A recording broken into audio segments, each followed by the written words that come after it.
శ్రీ గురుభ్యో నమః. నవరాత్రులలో పంచమీ తిథి సరస్వతీదేవికి సంబంధించినది. ఆ తల్లిని ఈరోజు ప్రార్థించడం వల్ల జ్ఞానము, ఏకాగ్రత, సృజనాత్మక శక్తి పెరిగి చేస్తున్న ప్రతి పని ఫలవంతమవుతుంది. ఏ వ్యక్తికైనా ఏ విద్యలో రాణించాలన్నా సరస్వతీదేవి అనుగ్రహము తప్పనిసరి. అమ్మవారి లలితా సహస్రనామాలను మొట్టమొదటిగా పఠించిన 8 మంది వాగ్దేవతలు సరస్వతీదేవి రూపాలు. వారు లలితామాతను అక్షమాలాధిధర అని స్తుతించారు. ఓం అక్షమాలాధిధరాయే నమః. అక్షమాల అనగా రుద్రాక్షమాల కాదు. ఈ అక్షమాలలో ఆ నుండి హా వరకు ఉన్న అక్షరాలను కలిగి ఉండి క్ష అనే అక్షరము కొలికి పూసవలే ఉంటుంది. అక్షమాలాధిధర అనే నామంతో సంపుటీకరణ చేస్తూ లలితా సహస్రనామాలను పఠిస్తే సరస్వతీదేవి అనుగ్రహము పరిపూర్ణంగా సిద్ధిస్తుంది. సరస్వతి అనుగ్రహం లభించిన వారికి విద్యలో రాణించడమే కాకుండా శుక్ర సంబంధమైన సమస్యలన్నీ తొలగింపబడి సంతోషాన్ని పొందుతారు. సరస్వతీదేవి అనుగ్రహం వల్ల కవిత్వము, నాట్యము, సంగీతము మొదలైన 64 కళలందు ప్రావీణ్యత లభిస్తుంది. వివాహం జరగాలన్నా, వైవాహిక జీవితం బాగుండాలన్నా, మంచి అందమైన ఇంటిలో నివసించాలన్నా, వాహన సౌఖ్యాలను పొందాలన్నా, కుటుంబ జీవితం బాగుండాలన్నా, చక్కని రుచిని కలిగి ఆరోగ్యాన్నిచ్చే ఆహారాన్ని తినాలన్నా, మానసిక ఉల్లాసాన్ని కలిగించే అనుభవాలను పొందాలన్నా, సువాసనలను ఆగ్రహించాలన్నా, జాతక చక్రంలో శుక్రుని స్థానము బావుండాలి. ఈ శుక్రగ్రహానికి అధిపతి సరస్వతీదేవి. అందువల్ల సరస్వతీదేవిని ఆరాధిస్తే శుక్రగ్రహము అనుకూలిస్తుంది. మానవ శరీరంలో ఉండే 6 చక్రాలలో గొంతు వద్ద ఉండే విశుద్ధ చక్రం అని పిలువబడే 5వ చక్రానికి సరస్వతీదేవి అధిష్టాన దేవత. అనగా ఈ 5వ చక్రాన్ని సరస్వతీదేవి పాలిస్తుంది. వాక్కు, సంభాషణను నియంత్రిస్తుంది.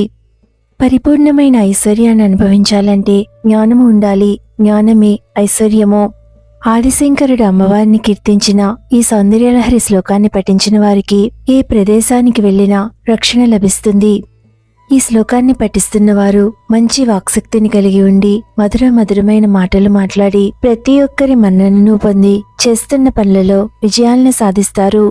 ఈ శ్లోకాన్ని పఠించే భక్తులకు చక్రాలు శుద్ధి చేయబడి మంచి ఆరోగ్యం లభిస్తుంది.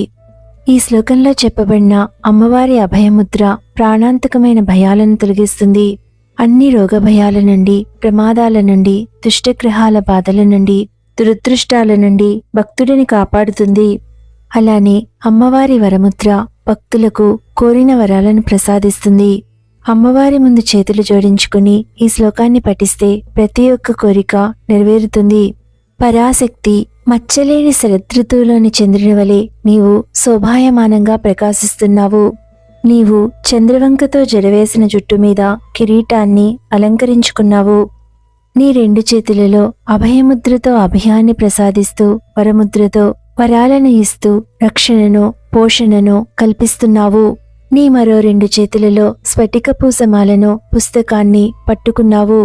నిజాయితీ గల భక్తుడు నీ ముందు ఒక్కసారి మాత్రమే సాష్టాంగ నమస్కారం చేసిన వెంటనే అతనికి తేనె, పాలు, ద్రాక్షల కంటే మధురమైన మాటలు ఎందుకు రావు?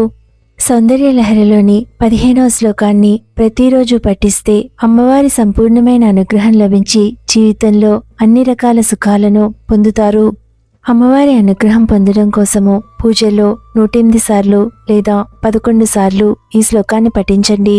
శరజ్యోత్స్నా శుద్ధాం శశియుత జటాజూటమకుటాం వరత్రాసత్రాణ స్ఫటిక ఘుటికా పుస్తకకరాం సకృన్నత్వా నత్వా కథమివ సతాం సన్నిధతతే మధుక్షీరద్రాక్షా మధురిమధురీణా ఫణితయః.